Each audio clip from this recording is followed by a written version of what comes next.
आपकी बात सही नहीं कर पा रहा हूँ, लेकिन सीता मुझे सुननी होती है। जो नर लीला कर रहा है उसके मुख से ये बात निकलनी कोई अस्वाभाविक बात नहीं कही जा सकती। रावण को मारकर मैंने अपने चरित्र की रक्षा की है और अपनी बदनामी को बचाया तथा अपने विख्यात वंश के अपयश को धो डाला है।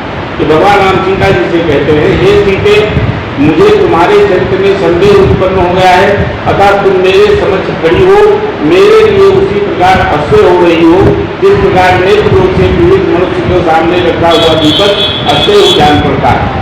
ये दृष्टांत दिया है भगवान राम ने सीता जी के लिए कि तुम मेरे लिए इस समय अश्वय हो जैसे नेत्र रोगी को दीपक नहीं अच्छा लगता उस तरह से। लेकिन माता सीता पर टिप्पणी को लेकर भड़के चित्रगुप्त धाम के पीठाधीश्वर बोले, जो हमारी आस्था का अपमान करेगा उसे बख्शा नहीं जाएगा। बाराबंकी धनोखर चक्रतीर्थ। दिल्ली के प्रोफेसर विकास दिव्यकीर्ति द्वारा माता सीता पर दिए गए विवादित बयान ने पूरे देश भर के श्रद्धालुओं में रोष फैला दिया है। इसी क्रम में चित्रगुप्त धाम धनोखर चक्रतीर्थ व्यासपीठ बाराबंकी में भी गहरा आक्रोश देखने को मिला। शनिवार की शाम भगवान श्री चित्रगुप्त जी की महाआरती उपरांत व्यासपीठ के पीठाधीश्वर लाला रंजीत बहादुर श्रीवास्तव सहित उपस्थित श्रद्धालुओं ने दिव्यकीर्ति के वक्तव्य की कड़ी निंदा की। आक्रोशित लाला रंजीत बहादुर ने कहा, माता सीता हमारे सम्मान, मर्यादा और भारतीय संस्कृति की प्रतीक है। ऐसे पवित्र चरित्र पर अभद्र टिप्पणी करना किसी भी सूरत में बर्दाश्त नहीं किया जाएगा। जो भी व्यक्ति हिंदू आस्था पर प्रहार करेगा उसे समाज कभी माफ नहीं करेगा। हमारे धर्मग्रंथों और देवी देवताओं का अपमान करने वालों को न्याय के कटघरे में खड़ा होना ही पड़ेगा। उन्होंने आगे कहा कि धनोखर चक्रतीर्थ व्यासपीठ केवल उपासना का स्थान नहीं बल्कि सनातन संस्कृति की रक्षा का केंद्र भी है।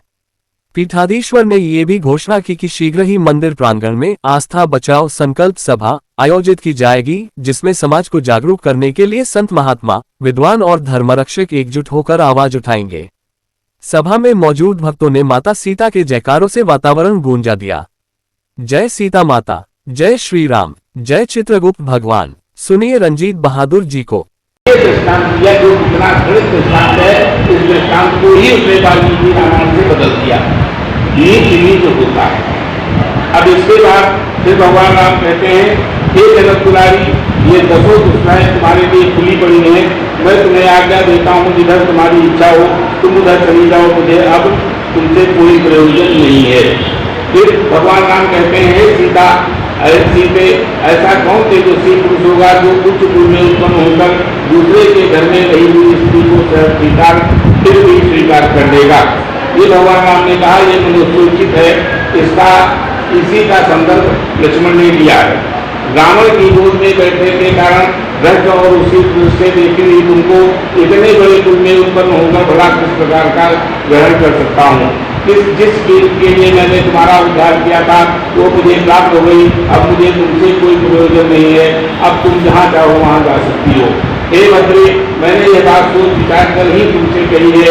लक्ष्मण, भरत, बाणेन्द्र, सुग्रीव अथवा राक्षस के विभीषण में जिसके यहाँ रहना तुम पसंद करो, अपने जहाँ तक सुख मिलने की आशा हो तुम वहाँ जा सकती हो। ये भगवान राम के शब्द वाल्मीकि रामायण में है।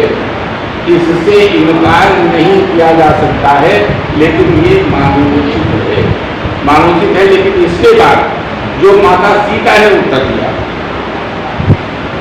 भगवान राम को, वो सुनिए।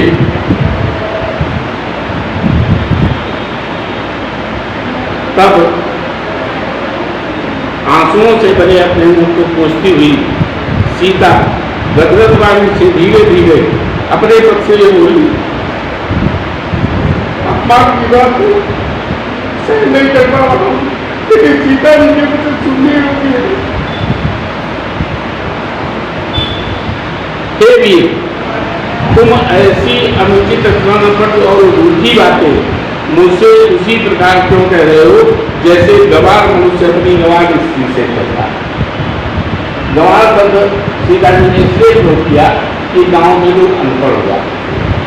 और ये वाल्मीकि रामायण में है, ये मतलब है कि सीता जी का भगवान राम को संबोधन है। फिर वो कहती हैं, हे महाभाव, आपने मुझे जैसा समझ रखा है मैं वैसी नहीं हूँ। मैंने अपने प्रतिबद्ध धर्म की शपथ खाकर कहती हूँ, मेरे ऊपर विश्वास है। सीता जी ने कहा कि मेरे ऊपर आप विश्वास करिए, मैं वैसी नहीं हूँ।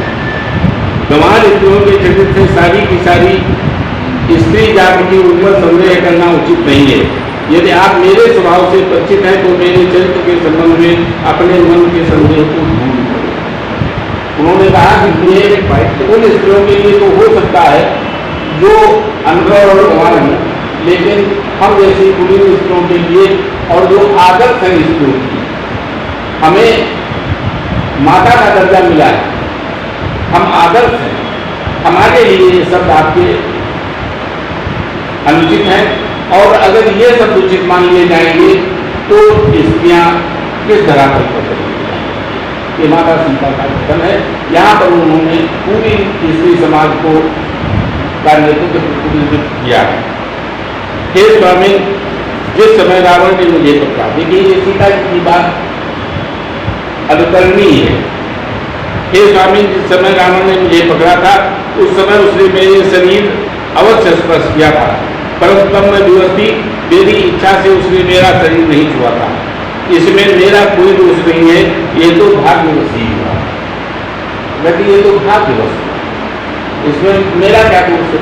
मैं तो परवश थी, मैं क्या कर लेती उस समय। लेकिन फिर भी मेरे अधीन तो मेरा अपना मन है। सीता जी और उसकी कोई क्या कह सकती है?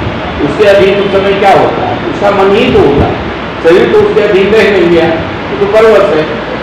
मेरे अधीन तो मेरा अपना मन है, मैं आप में ही, जो आप में ही लगा रहता है उसे कोई छू नहीं सकता। मेरा शरीर पराधीन था, उस अवस्था में परवश मैं क्या कर सकता। फिर सीता माता कहती है, हे मानकर, इतने दिनों साथ रहने पर भी, साथ ही साथ पालन और पोषण होने पर भी यदि आप भावों को नहीं जान पाए तो मैं सदा के लिए मार डालूंगा। सीता जी कहती है कि अब मारने क्या, अब तो मैं स्वयं मर गई। अगर आपने ऐसा मान ही लिया है तो अब मारने क्या, अब तो मैं मर चुकी हूँ, खुद ही मर गई हूँ। फिर माता कहती है, विवाह के समय तुमने मेरा जो हाथ पकड़ा था उसका भी कोई प्रमाण नहीं माना, और आपके प्रति मेरे भक्ति और सीख की ओर से भी आपने अपना मुंह फेर लिया। ये माता की गुस्सा है कि तुमने वो भी दिन याद नहीं रखा जब तुमने हमारा हाथ पकड़ा था। फिर माता कहती है, ऐसा कहकर रोती और आंसू बहाती हुई सीता गदगद होकर लक्ष्मण जी से उस समय उदास हो एकाग्र मन से कुछ सोच रहे बोली। जो लक्ष्मण जी सोच रहे थे उनसे बोली, हे लक्ष्मण, हम मिथ्यापवाद से पीड़ित हो मैं अब जीना नहीं चाहता, अतः तुम मेरे लिए चिंता तैयार करो, क्योंकि ऐसे लोग की एकमात्र यही अवसर है। तब सीता माता ने कहा, आप तो नहीं होंगे। फिर कहती हैं, मेरे गुणों से अप्रसन्न होकर आप लोगों के समक्ष मेरे पति ने मेरा परित्याग कर दिया है, अतः अब मेरे लिए यही उचित है कि मैं अग्नि में भस्म हो जाऊं। माता सीता कहती हैं कि जब सीता जी ने शत्रु संहारक लक्ष्मण से ऐसा कहा तब लक्ष्मण जी ने क्रोध से भरकर, देखिए यहाँ पर लक्ष्मण जी का क्रोध राम के प्रति है, क्रोध से भरकर श्री रामचंद्र के मुख की ओर उनके अभिप्राय को समझने के लिए देखा। श्री राम की ताकत से लक्ष्मण ने जान लिया कि उनकी भी यही अभिप्राय है, अतः महापराक्रमी श्री राम के आदेशानुसार उन्होंने चिता बनाकर तैयार कर। देखिए यहाँ पर चिता बनती, चिता तैयार होने पर सीता जी ने नीचे की ओर किए हुए धीरे धीरे श्री राम की पूजा की, तब पश्चात में बदलती हुई अग्नि को निकल आई। सीता जी ने यहाँ पर जो मैं कह रहा था, पहले बता रहा था, क्या सीता ने अग्नि में प्रवेश किया? देखिए इस बात को आपके माध्यम से मैं पूरे हिंदू समाज में मैं सरकार को ये बताना चाहता हूँ कि इस सत्य को समझें, इस सत्य को जरूर देखें जो वाल्मीकि रामायण में उपलब्ध है। सीता जी ने विद्वानों और ब्राह्मणों को प्रमाण कर अग्नि के पास खड़े होकर हाथ जोड़कर ये कहा, जिस प्रकार मेरा तन श्री राम की ओर से कभी चलायमान नहीं हुआ, उसी प्रकार सब लोगों से साक्षी अग्निदेव सब प्रकार से मेरी रक्षा करें। अगर मेरा मन चलायमान हुआ हो, नहीं हुआ है तो अग्निदेव अब मेरी रक्षा करना। ये उन्होंने अग्नि को शपथ दी और कहा मत कर से यदि मैं सर्वधर्म के श्री राम को छोड़कर अन्य किसी के प्रभुत्व में न जानती हूँ तो अग्निदेव मेरी रक्षा करें। फिर भी अग्निदेव अगर मैंने कुछ न किया हो तो मेरी रक्षा करना। ऐसा कहकर सीता की परिक्रमा कर अपने शरीर को तनिक भी परवाह न कर सीता अग्नि में कूदने के लिए उद्यत हुई। उद्यत का हिंदी में अर्थ आता है तत्पर होना, न कि कूद जाना। उद्यत हुई, सीता जी उद्यत हुई, तैयार हो गई सीता में कूदने के लिए। उधर बालक और बूढ़ों ने सीता जी को अन्न में सुरक्षित होते हुए चुनने के लिए उन्हें देखा, तब वे सब भयभीत हो गए। ये वहाँ के समाज पर प्रतिक्रिया है। लेकिन इसी समय भगवान राम ने क्या किया, सीता जी को अन्न में कूदने के लिए तैयार देख श्री राम ने प्रसन्न होकर उनकी शुद्धता देखा। देखिए ये अग्नि परीक्षा उनकी हो गई, कारण उन्हें ऐसा करने से रोका, करने नहीं दिया है। ये जो लीला में दिखाते हैं कि अग्नि में कूद गई निकली, ये नहीं है।